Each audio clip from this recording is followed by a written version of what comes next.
Hello everyone, welcome back to my channel allrounder.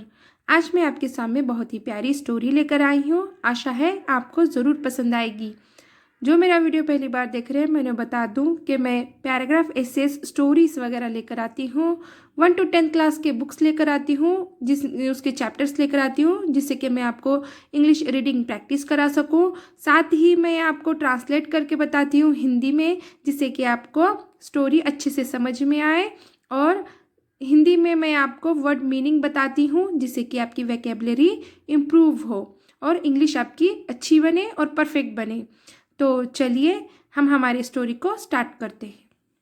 इस story का नाम है द वाइज गॉड्स। वाइज यानी कि बुद्धिमानी, गॉड्स यानी कि बकरियाँ। द वाइज गॉड्स यानी कि बुद्धिमान बकरियाँ।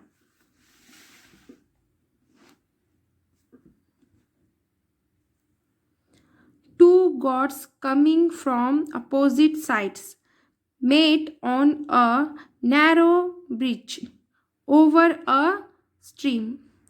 Two gods, दो बकरियां, coming आ रही थी, from यानी कि से, opposite यानी कि विरुद्ध, मतलब एक दूसरे के अपोजिट साइड से यानी विरुद्ध साइड से, साइड्स, मेट यानी कि मिल गई, ऑन यानी पर, अ यानी एक, नैरो यानी कि संकुचित या फिर संकरे यानी कि पतला। वो ऐसी पतली साइड से, अपोजिट साइड से, एक इधर की साइड से आ रही थी, ये इसकी साइड है, और ये एक इधर से आ रही थी, इसकी साइड है, ये दोनों अपोजिट साइड हो गए।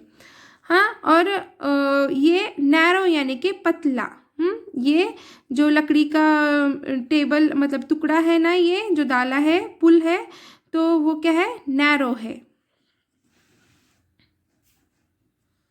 ब्रिज, पुल, ब्रिज यानी पुल, ओवर यानी ऊपर, ओवर यानी ऊपर, अ यानी एक, stream, two goats coming from opposite sides met on a narrow bridge over a stream.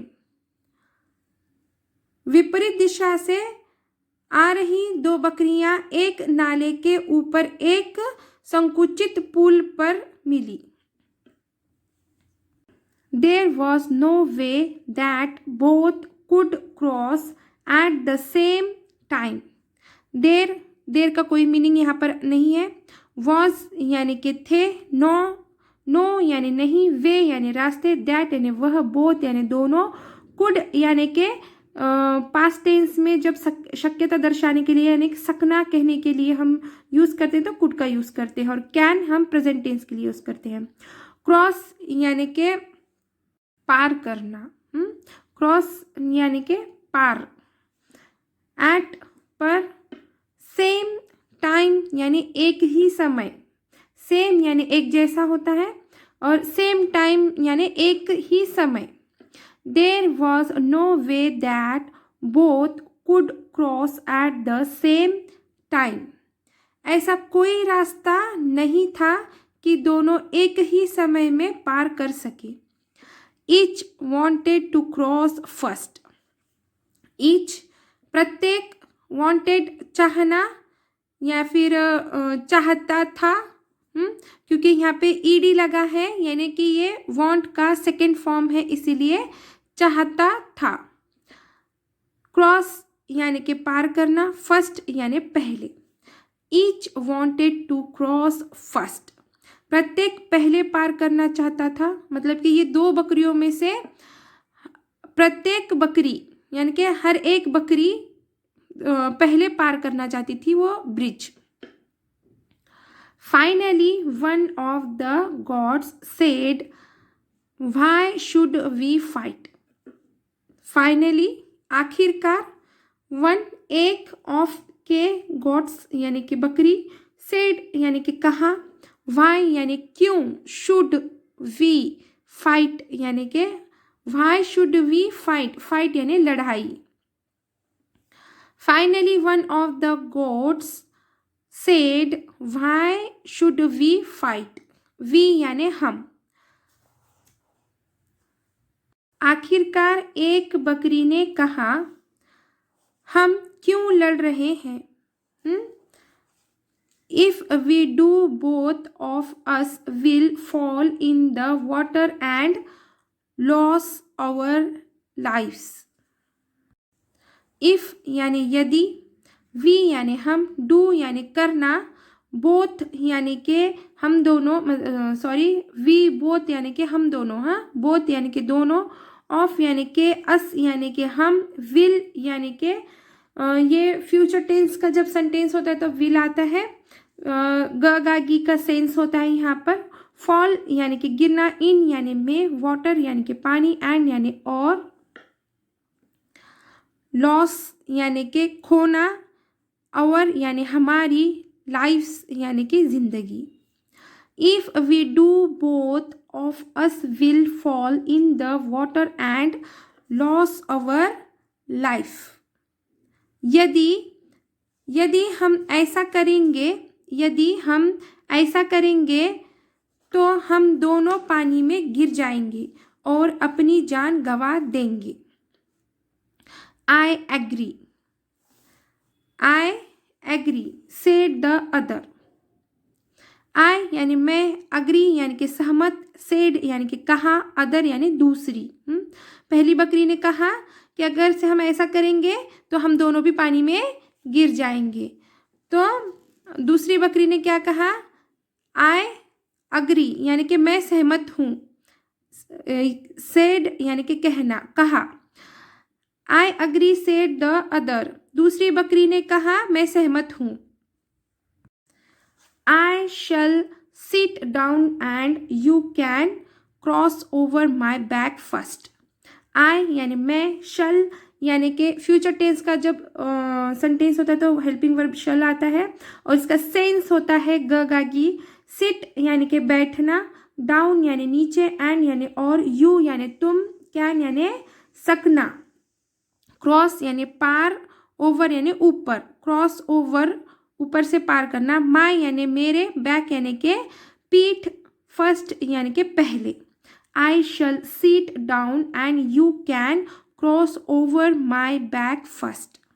मैं बैठ जाऊंगी और आप पहले मेरी पीठ के ऊपर से होकर गुजरे.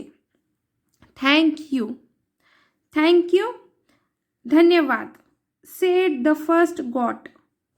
सेड कहा, फर्स्ट पहली, गॉट बकरी. सेड द फर्स्ट गॉट पहली बकरी ने कहा.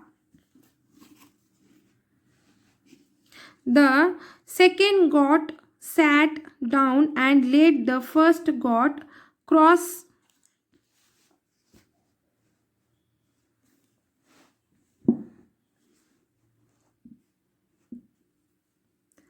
The second goat sat down and let the first goat cross over his back. The second यानी कि दूसरी, गॉट यानी बकरी, सैट यानी बैठी, डाउन यानी नीचे, एंड यानी और, लेट यानी कि ये आज्ञा पाना या आज्ञा देना के लिए कहा जाता है. फर्स्ट यानी पहली, गॉट यानी कि बकरी, क्रॉस यानी कि पार करना, ओवर यानी ऊपर से, हीज यानी उसकी, बैक यानी पीठ. The second goat sat down and let the first goat cross over his back.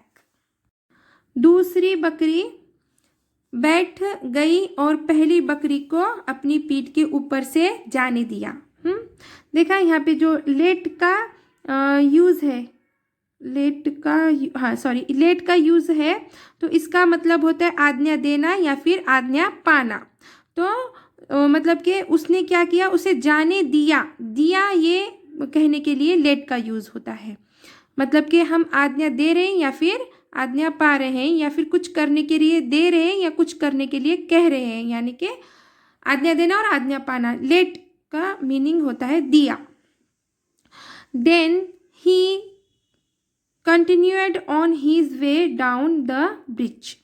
Then फिर ही वह, कंटिन्यूड जारी रखा, ऑन पर, हीज उसका, वे यानी कि रास्ता, डाउन यानी कि नीचे, ब्रिज यानी कि पुल. Then he continued on his way down the bridge. फिर वह पुल से नीचे की ओर बढ़ता रहा. अब ये स्टोरी खत्म हो चुकी है और इस स्टोरी का मॉरल है. Moral of the story, quarrelling does not solve problems. Quarrelling यानी कि झगड़ा, डज यानी कि ये जब प्रेजेंट टेंस का सेंटेंस होता है तो हेल्पिंग वर्ब डज आता है और इसका सेंस ताती होता है. नॉट यानी नहीं, सॉल्व यानी कि समाधान, प्रॉब्लम्स यानी कि समस्या. Quarrelling does not solve problems, झगड़े से समस्या का समाधान नहीं होता. नॉट यानी नहीं, समाधान नहीं होता. Wisdom help find the answer. Wisdom यानी कि बुद्धि, हेल्प्स यानी कि मदद करती, फाइंड यानी कि खोजने में, आंसर यानी कि उत्तर. Wisdom helps find the answer, बुद्धि उत्तर खोजने में मदद करती है. तो चलिए यहीं पे हमारा पूरा स्टोरी ख़त्म होती है. तो जो अगर से मेरा वीडियो पसंद आया तो प्लीज़ मेरे वीडियो को लाइक कीजिए और शेयर कीजिए, सब्सक्राइब कीजिए मेरे चैनल को. Thanks for watching.